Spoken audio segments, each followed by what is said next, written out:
আওয়ামী লীগের অবস্থান আওয়ামী লীগ আছে। প্রশাসনে আছে, আওয়ামী লীগের অবস্থান স্থানীয় পর্যায়ে আছে যেটা বললেন, এবং সেটা কিন্তু কেউ না কেউ তাদেরকে মদত দেন। জি, যেটা আমি- আপনার আজকের বিরোধী দল, আমি লাইনটা শেষ করি, জি জি অবশ্যই। তারা তাদের নামে কোনো মামলা করে নাই সারা বাংলাদেশে। তারা তাদের বাড়িতে বাজার খরচ পাঠাইছে, তারা তাদেরকে রাতে ঘুমানোর সুযোগ করে দিছে, আবার দিনের বেলা যুদ্ধও করছে।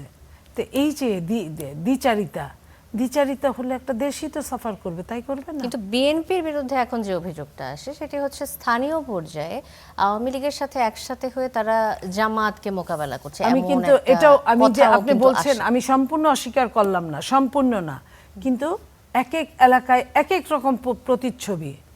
কখনো ম্যাক্সিমাম সময় জামাতের সাথে আওয়ামী লীগের একটা সম্পর্ক আছে, ম্যাক্সিমাম জায়গায় তারা শেল্টার দেয়, হ্যাঁ, আবার কোথাও কোথাও বিএনপির সাথে নাই, আমি তা বলবো না।